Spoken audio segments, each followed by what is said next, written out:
درێژەدان بە پیادەکردنی سیاسەتی برسیکردنی خەڵک، مردنی مامۆستایەک بە قەرزداری لە پاش 25 ساڵ لە مامۆستایی دەکاتە چیرۆک و ڕەنگە لەمە و بەدواش وەسیەتنامەی هەر مامۆستا و فەرمانبەرێک لە دوای مردنیان ئازار و قەرزداری و نەهامەتیەکانی سیستەمی پاشەکەوتی موچە ئاشکرا بکات.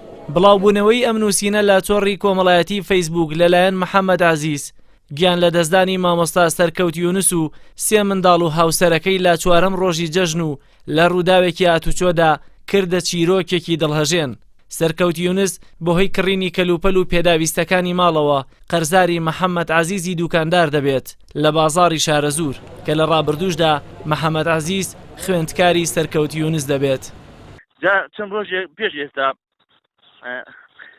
لە نامەیەکی بۆ ناردم لە فەیسبووک، دوو ڕۆژ پێش جەژن بوو، قەرار بوو موچەیەکی مامۆستا بن لەو پێش جەژن ئاگارەکە دەربیانە. ئێتر دوایی گۆڕا بۆ وەزارەتێکی کە وتی مامۆستا هات وتی مامۆستا گیان ئینشەڵڵا قەرارم پێش جەژن موچە بن یەمە خزمەت و ئێتر پێش جەژن موچەکەیان نەدابوو، نامەیەکی بۆ ناردم وتی مامۆستا خەجاڵەتم بەخوا خۆ دەزانی ڕوا بە موچەکەش نەهاو قیسەکە کەم قیسەکە کارچەندی هیچ نییە، قیسەکی کەمە بۆ بێن و یەکەم جار با بڵێن 200,000 دار، کردی بە 150,000، دوای کردی بە 50,000. ئەی وەڵڵاهی شتێکی وان پێ نییە، حیچم بە ناو ڕوو ناتوێ بەمە بازار پرەت مامۆستاقەی چێگا دوژمن و خەجاڵەتی پێویست ناکە زانم گوزەرانی تۆ چاوەنار ڕوا بە موچەکەی بێتە لەلای من پێ ئیسان نەهاتوو، من کێشم نییە قەریبەن 550,000 ما بوو پارە لەلای ئێستا.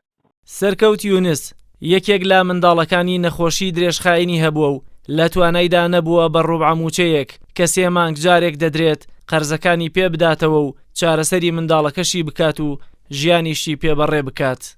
وەک برایەکی دەڵێت کۆچ کردو لە ساڵی 1991ەوە بووەتە مامۆستا و لە پاش زیاتر لە 25 ساڵ لە مامۆستایی لە سایەی حکومڕانی خۆماڵی و سیستەمی پاشەکەوتی موچەدا بە قەرزاری ماڵاوایی لە نەهامەتیەکانی ژیان و چاوەڕوانیەکانی هاتنی موچە و دانەوەی قەرزەکانی کرد.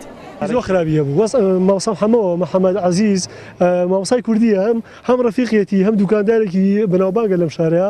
مامۆستا هەموو شەمەرانی نامێکی بۆ نادووە شتێکی وا کە خۆت ئاماژە پێدا لە ماوەی زۆر خراپ بوو. کوڕێکی تووشەوە نەخۆشی خراپ بوو کە خوێنی دروست ناکردەوە، کە خوێنی دروست ناکرد بردی بۆ تاران بۆ هەولێر بۆ یەتەنایی زۆر شوێنی گەڕان بەڕاستی هەر مەعاش پەس بەرگەی ینی خەسخانە ئەوێ کرد، هیچ ینی یەک داری بۆ نامایەوە، هەر قەرز و تەواو. قەیرانی دارایی و سیاسەتی برسیکردنی خەڵک و پاشەکەوتی موچە سەدان فەرمانبەر و مامۆستا و موچەخۆری قەرزداری دوکاندار و فرۆشیاران کردووە و ناشزانرێت ئاخۆ و موچەی حکوومەتی هەرێم پاشەکەوتی دەکات. مامۆستا و فەرمانبەر لە پێش مردنیان وەری دەگرنەوە یان خود دەبێت لە پێش مردنیان لە وەسیەتنامەکانیان بنووسن پاشەکەوتەکەیان بۆ کام دوکاندار و بۆ کام قیس دەبێت. جەلال محەممەد، کەناڵی ئاسمانی پەیام، قەزای شارەزور.